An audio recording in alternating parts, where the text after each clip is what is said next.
Peace, long life. What am I doing here? Well, gonna try and do something interesting while I'm on the air with you here. Now, on my phone, Android phone, I'm going to open up. Where is it? Here. On the Google systems, which Android, Google, they're all together. Open up my drive. Now, what am I going to look into? We looked a couple of small engine. Let's go in there. Going to have a discussion in here because too many people are having trouble.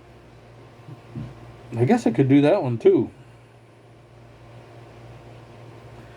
Well, there's several engines in here. Oh, shoot. I got to do that. Make available offline. I try to make a lot of stuff available offline because you got a pretty good memory in the phone here. All right. Now I'm going to go into a Briggs & Stratton small engine here. I'm just trying to figure out which one. Oh, there's one that's not going to make any difference at all. Onan CCK, CCKA. Yeah, I want to make that available offline, that's for sure. Snapper modified. Okay, now, why am I doing this? Because too many people are having trouble with oils and recommendations and such. Now I'm going to open it. Let's try this one, LCT. I forgot what I had this engine on. I think it was a pump. Engine oil level check, engine change, engine oil recommendations, page 11. 10. Troubleshooting. Okay, page 7. 8, 9, 10. And 11. There we go. Engine oil affects performance and service life. Use 4-stroke automotive detergent oil. SAE 10W30 is recommended for general use. Other viscosity shown in the chart may be used when the average temperature in your area warrants. SAE oil viscosity and service classification are in the API label on the oil engine. The manufacturer they're recommending is an SJ, Spark Ignition J Series engine oil, or better. Now that's that one. Believe it or not, for those of you who still want to gripe about it, I'll have to go into the Briggs & Stratton one. But I've seen it on several Briggs & Stratton owner's manuals that I've had picked up to work on Briggs & Stratton engines. You can get them online, free. And synthetic motor oil is recommended often. Like I say, this is a foreign engine. Let's see if I can go back here. This was an LCT engine, it's a China engine. All right, G120F. Now this is one I'm Lansin or whatever. This is one I believe I have on my Toro 928 snowblower. Now if I go in there, they have slightly different recommendations than the Toro does.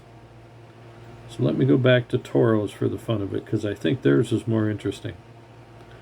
Toro 928 modified, February 2021. Here we go. Model, serial number. Oil is usually quite early on, but not necessarily for oil changes. So let's get to it here. Why I'm doing this is because some of you won't believe it until you hear it. Every 50 hours, change the engine oil. That is your filter. The oil gets full of stuff and it breaks down. You change it. That's your filter. Well, there's no filter in there. That's right. That's why you're changing the oil. Well, the oil's the oil would be good if it was a pressure lube system. It's not. Splash lubricated. It's a vertical shaft. Verticals are horizontal shaft. Horizontal shaft, just because of their makeup. They'd have to put a pump too high and it would not be sufficient.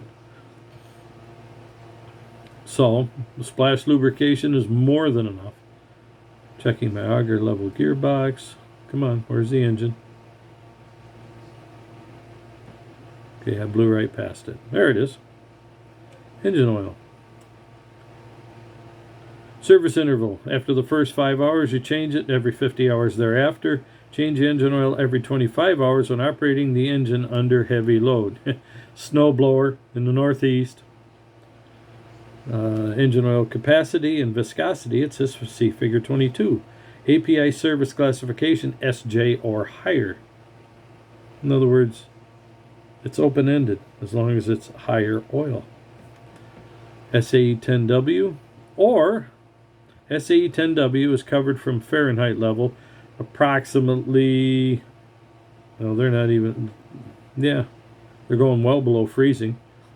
They're about, actually 0 degrees up to 100 degrees Fahrenheit. 10W30, normal 10W30. Now let's try again.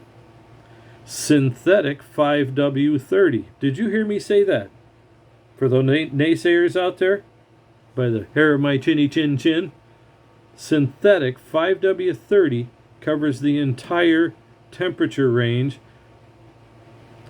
The lower end of the range is minus 22 degrees, and the upper end is 104 degrees. Synthetic 5W30. Now that's Toro's recommendation. The Lansin engine doesn't recommend quite the same. They'd want a 10W30. Synthetic. Okay? So, and there was a couple others here that were kind of odd. That here's a 920. Yep, heavy duty snowblower, same thing. I didn't realize I had 2 of these. I made sure I had it. 19G, Briggs & Stratton. Oh, that's a parts manual. That doesn't do us any good. Let's see, what's this one? Parts manual again. 217-802.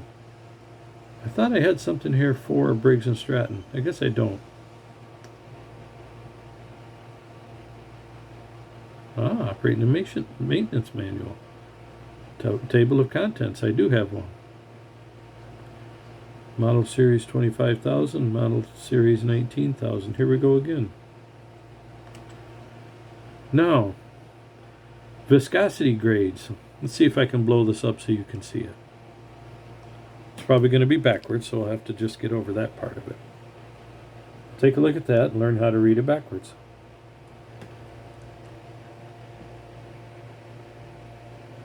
It's not all that clear because we're talking phone against phone. You know what that gray wide stripe is up and down there? Full length of the chart again. Synthetic 5W30 and 10W30. This is for a domestic L head Briggs & Stratton 190 whatever. The vertical shaft would be 702 or 700 something, 707, 709.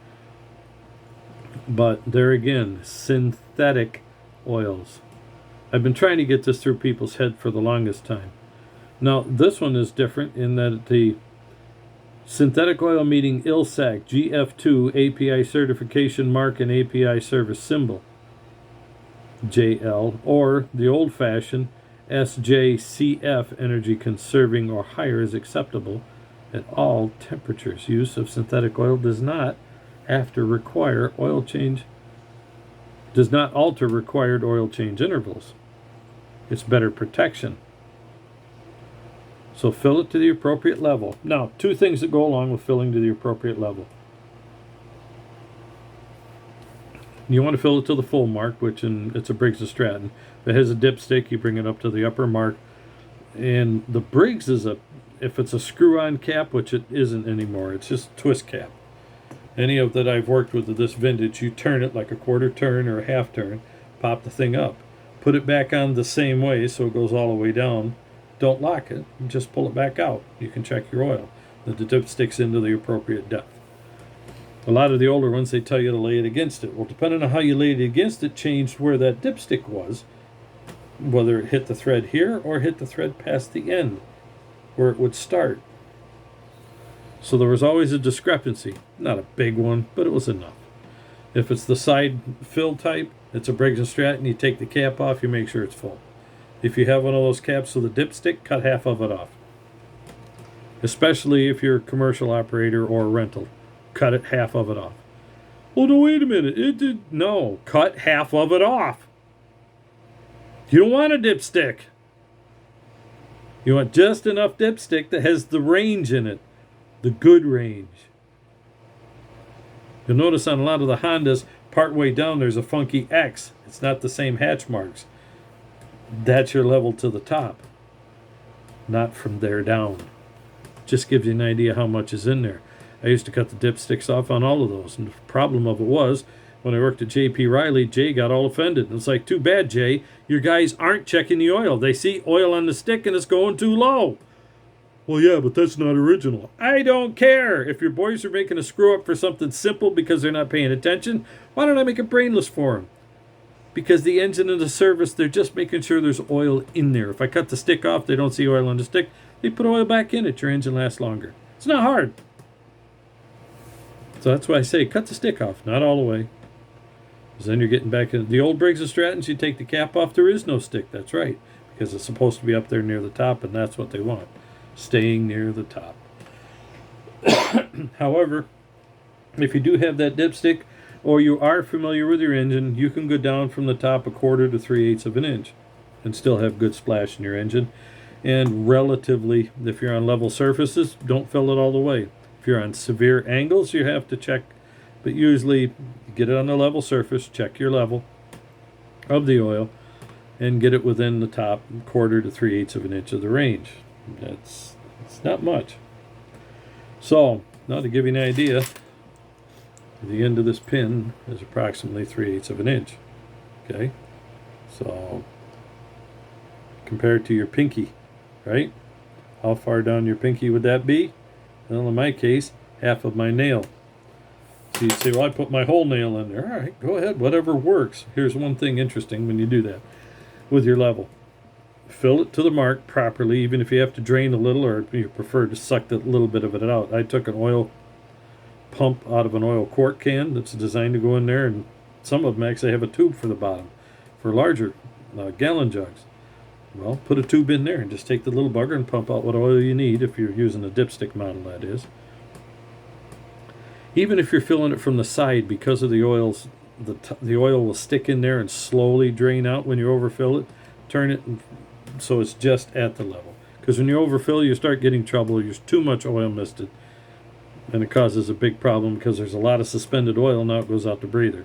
And either into the intake, making a mess there, running through the engine and burning.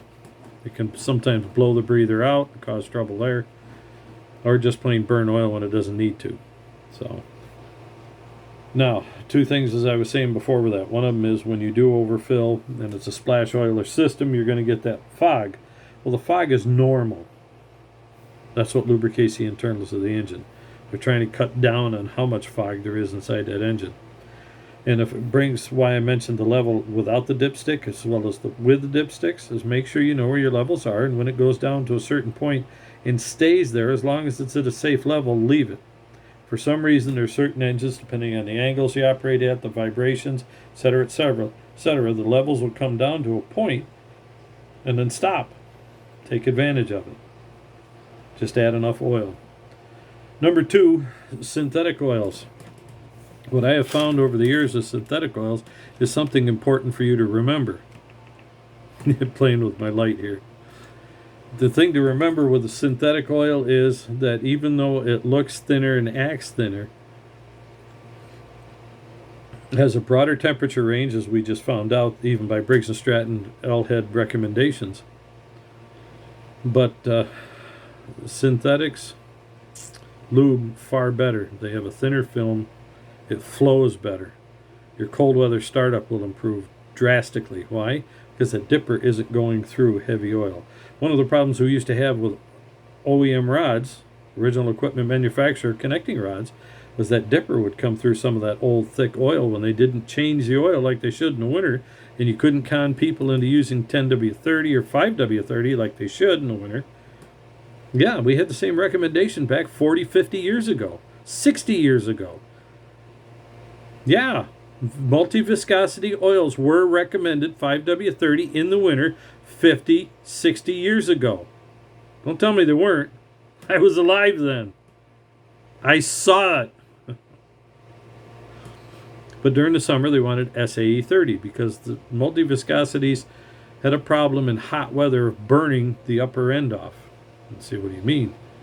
If you have a 5W30 oil, it's a 5W, which 5 winter grade, is the base oil. And then they have viscosity improvers, or thickeners, so to speak, to bring it up to 30 grade oil. So it'll flow and stay like in place like a 30 under the hot temperature 30 conditions. So not 30W, not 30 weight, 30 viscosity rating. Okay. The W on there actually is for winter. Everybody says weight, yada, yada, yada, whatever. It's hard for me to get away from it too, because it's been since I was a child. So with synthetics, they actually have better additives in them. They tend to actually have better viscosity changes, I guess you could say. And those are the main things to go with it. Oh, yeah, that's the last but not least. Because it's a more stable oil, the recommendation on here with the Briggs & Stratton L-Head, as well as their V-Twins and some of their others, all have the same recommendation. With a synthetic, because it has a better film, as a more stable oil, there's less oil consumption if you have any at all. Okay, those are the criticals. Now I'm going to throw at you a third one I learned with AMSOIL decades ago. The instant I changed to AMSOIL, every single engine I ran and transmission, all of them ran cooler, noticeably cooler, especially air-cooled engines. It could be out there 95, 100 degrees mowing the lawn with a 8 horsepower Briggs & Stratton with an 11 horsepower carburetor on there that would percolate, so I had to poke a hole in the blower housing to blow air onto the carburetor. I did. That engine was a powerful little 8 horse. It was about 9.5. It was thumping.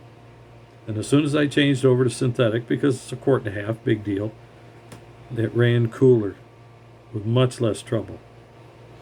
So your synthetics are a big help. You may not think it. If it's a worn, old-fashioned engine, the real old dog, and you know it's pretty well worn out and you don't run it in the winter, I'd still run synthetic, but I'd start looking for your 15W40s and your SAE 30s.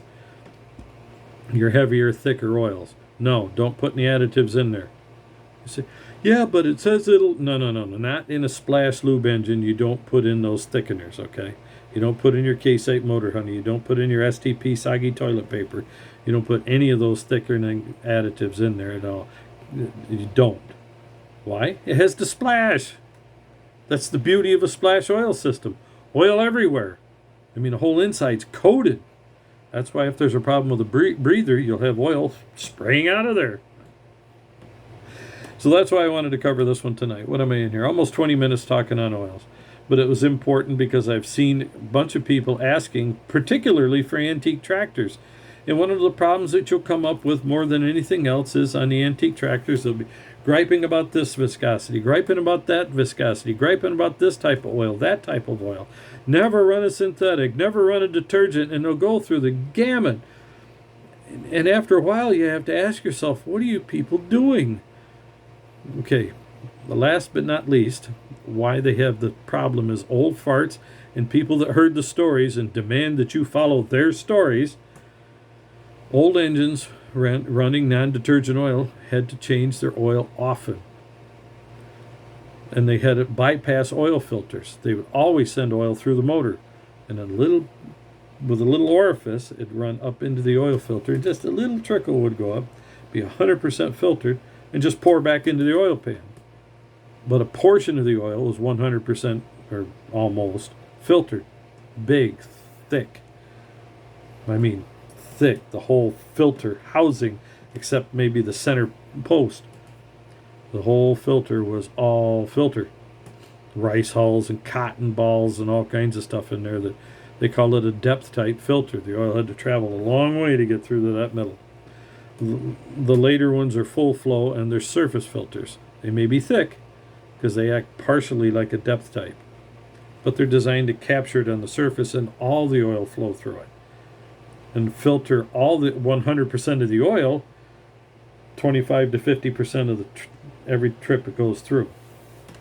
But it's always filtered.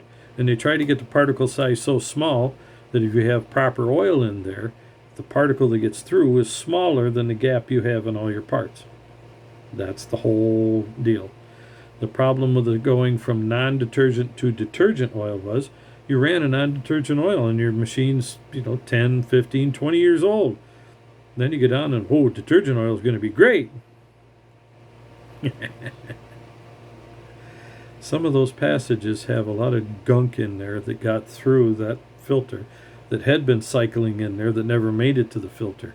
And you put the detergent oil in there and it breaks all that down. And on rare occasions, they had trouble with plugging. It would plug up some of the oil galleys or get a plug and get it through the connecting rod so oil didn't get through the rod because you only had 10, 15 pounds of oil pressure. It wasn't like you had 50 or 60 or even as low as 25 or 30. You only had 5 or 10 or maybe 15. You didn't have enough pressure to push the slug through. So occasionally you get one that will throw a rod, spin a main, or wipe out a cam or something weird. It was rare, but it did happen. So that's the difference why you get into the argument. On your splash engines, it's ridiculous. It's absurd to even have the discussion. There's no passages in there to plug except one in the connecting rod. Well, it's traveling around there banging and thrashing. The holes never get plugged. And even then, the hole on the side of the rods are usually slots. So oil will splash and run down, splash onto the rod, coagulate there, and as the rod came up, force it down in there. So it's not happening. Okay? It's just not. It can't. Now, somebody's going to prove to me that it did happen. Okay, maybe in a severely rare circumstance. But I've never seen it in the past, and we used to run cast iron engines all the time, way back, that would run tremendously hot, running lawnmowers.